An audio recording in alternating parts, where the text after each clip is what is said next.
સુરેન્દ્રનગર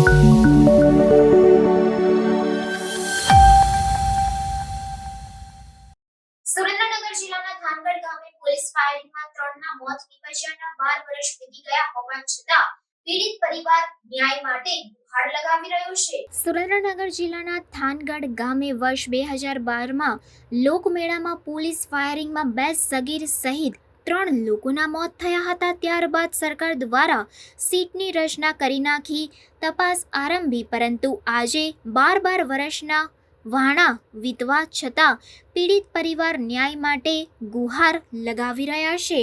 બેન બાબુભાઈ પરમાર 2012માં બનાવ બન્યો તો એમાં 3 છોકરાને મારી નાખ્યા।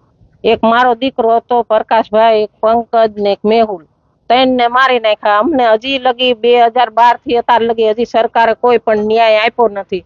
અમે ન્યાય હાટાને બધે રખડી છે, જજુંબીએ છે, અમે ગાંધીનગર અપ્પા માથે બેઠા, સુનનગર બેઠા, પણ કોઈ પણ ન્યાય આ સરકાર અમને આપતી નથી કે આ પોલીસ કોઈ અમને ન્યાય આપતું નથી। અમે આમનામ રખડી છે। તો અમે સીટની રચના થઈ તો એમાં એમને કાઈ ન્યાય મળ્યો નથી। અમે આમનામ રખડી છે હજી ની ઘડી। ના, અમારો કાઈ કોર્ટમાં 4 સીટ થઈ જ નથી અમારી। હવે તમારી શું માંગણી? હવે અમારી માંગણી એ છે કે અમને 4 સીટ થાય ને એના રિપોર્ટ અમને મળે ને અમે લડીએ। અમારે લડવું છે મારા દીકરા માટે। તમે કહી રહ્યા હતા કે ઓફરો પણ મળે છે, કઈ રીતે? હા, ઓફર મળે છે પૈસાની, પણ અમે કઈ માંગ લેતા નથી। પહેલા તો મારો પરિચય આપી દઉં। હું બાલુબેન અમરસિંહભાઈ સુમરા, જે તે વખતે 2012માં તારીખ 22-23-9-2012માં જે થાનગઢમાં હત્યાકાંડ થયો એમાં 3 દીકરાની હત્યા કરી નાખવામાં આવી। પંકજ, મેહુલ, પ્રકાશ, અને 12 વર્ષથી અમે લડત કરીએ છીએ, પણ 12 વર્ષથી હજી સુધી અમને કોઈ ન્યાય મળ્યો નથી। 2012 થી તે આજ સુધી લગી હું મારા પતિ સેશન કોર્ટમાં અત્યારે હાલમાં 3 છોકરાની હત્યા થઈ, એમાં 22 તારીખનો બનાવ એટલે પહેલો પંકજ સુમરાનો બનાવ, એટલે એ કેસ પણ અલગ છે 22 તારીખનો। એટલે 22 તારીખનો કેસમાં 2016માં ચાર્જશીટ થઈ, અત્યારે હાલમાં સેશન કોર્ટ સુરેન્દ્રનગરમાં કેસ પણ ચાલે છે। હું મારા પતિ ન્યાય મળ્યો તમને? ન્યાય મળ્યો નથી।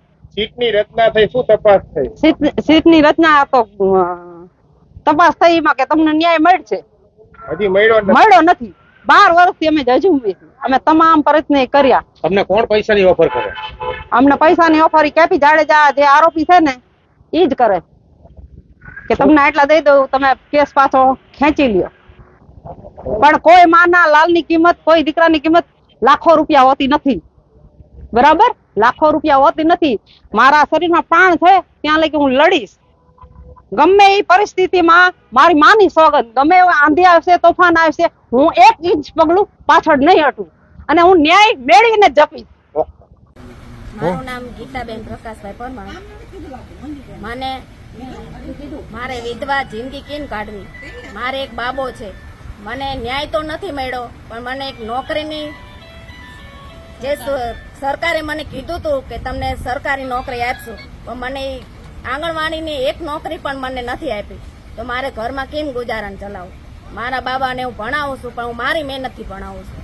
મને સરકારે હજી 1 રૂપિયો હજી એમાં નથી આપ્યો। શું ઘટના બની હતી અને કયા સાલમાં બની હતી? 2012માં। શું ઘટના ઘટી હતી? ગોળીબાર, પોલીસ વાળાએ ગોળીબાર કર્યો। તેમાં કેટલા લોકોના મોત? 3 લોકોના મોત થયા।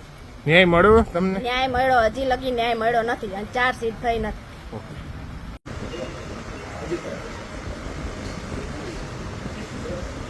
વારંવાર જ્યારે પણ એક મોટી ઘટના બનતી હોય છે કે દુર્ઘટનામાં અસંખ્ય લોકોના મૃત્યુ થતા હોય છે, ત્યારે આક્રોશને ખાળવા માટે એસઆઈટીની રચના કરવામાં આવે છે, અને પરિવારને, જે લોકોએ પોતાના સ્વજન ગુમાવ્યા છે, ન્યાય મળશે આવી એક વાત વહેતી મૂકવામાં આવે છે।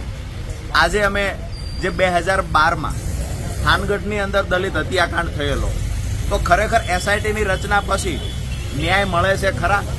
આજે અમે આ પરિવારની મુલાકાતે આવેલા।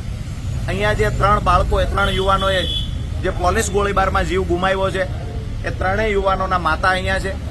એમના પરિવારને આપણે મળ્યા છીએ.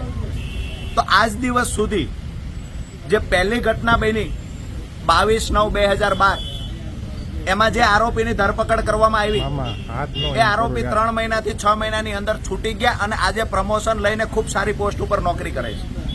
બીજા દિવસની જે ઘટના ઘટી જેમાં એસઆઈટીની રચના થયા હોવા છતાં આજ દિવસ સુધી જે પાછળથી 2 હત્યાઓ થઈ છે એ એક પણ આરોપીને પકડવામાં આવ્યા નથી. આજ દિવસ સુધી એસઆઈટીનો જે રિપોર્ટ તૈયાર થયો હોય આ પરિવારને સોંપવામાં આવ્યો નથી. આજ દિવસ સુધી ચાર્જશીટ તૈયાર કરવામાં આવ્યું નથી.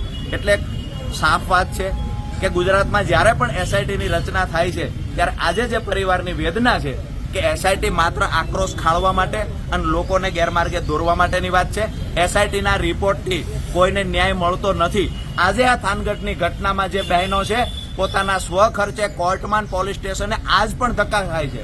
આજ પણ સુરેન્દ્રનગર અને ગાંધીનગરમાં આંદોલન પર વારંવાર બેઠા છે કે અમને એસઆઈટીનો શું રિપોર્ટ થયો છે એ અમને આપો, આરોપીને પકડો, આરોપીને સજા આપો. માતાઓ અને જે પણ જેને પતિ ગુમાવ્યો છે એ વિધવા બહેન આજ દિવસ સુધી ધક્કા ખાય છે પણ ન્યાય મળતો નથી. એટલે માત્ર એસઆઈટી આક્રોશ ખાળવા માટે નાટક રૂપી સાબિત થઈ છે. એસઆઈટીથી કોઈ પરિવારને ન્યાય મળતો નથી એ આજે સાબિત થયું છે. રાઠોડ છે. આજથી 12 વર્ષ પહેલા 2012માં જ્યારે થાનગઢમાં પોલીસ ફાયરિંગ બન્યો ત્યારે 3 દલિત યુવાનોની હત્યા થઈ. એમાં મેહુલ રાઠોડ, પંકજ પરમાર, પંકજ સુમરા અને પ્રકાશ પરમારની હત્યા કરવામાં આવી. 12 વર્ષ થઈ ગયા. એમાં 2016માં એવું કહેવામાં આવ્યું કે સી સમરી ભરાય છે. તો સી સમરી શેની ભરાણી? તો કેસ જ નથી બન્યા. તમારા દીકરા હતા કે નહોતા? તો સરકારને મારો એક જ સવાલ છે કે સી સમરી ભરી. સી સમરીમાં અમે આંદોલનો કર્યા. ગાંધીનગર 40 દિવસ ઉપવાસ ઉપર બેઠા. ત્યારે સીટની રચના થઈ. અમે સીબીઆઈની માંગણી કરી તેમને સીટની રચના આપી. સીટનો હજી સુધી કોઈ અહેવાલ નહીં. 4-5 વાર આવીને જોઈને ગયા કે હજી એક ગોળી નથી મળી અત્યાર સુધીમાં. તો ગોળી ફોડી તો ગોળી ક્યાંક પડી તો હશે ને. તો સરકાર શું કામગીરી કરે છે? આમાં કોણ કોણ હત્યામાં સામેલ છે? અત્યારે પહેલા દિવસે કેપી જાડેજા છે, બીજા દિવસમાં હરિકૃષ્ણ પટેલ હતા અને એના કમાન્ડોએ ગોળી મારી.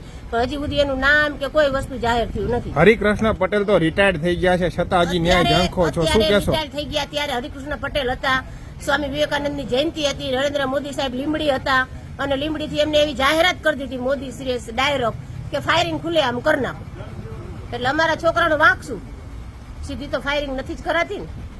એકના એક દીકરા હોય સાહેબ તો એને જેને ગુજરી ગયા હોય ને એને ખબર હોય કે બટકુ રોટલો હાથે ગળીને ત્યારે ખાવા પામી. દીકરો ભલે ને મારો ગમે એવો ગાંડો હોત તો મને ક્યાં નડતો હતો? સરકારે કઈ એનો કોઈ ગુનો તો કર્યો નતો. 16 વર્ષનો મારો છોકરો 10મું ભણતો હતો, એને શું ગુનો કર્યો?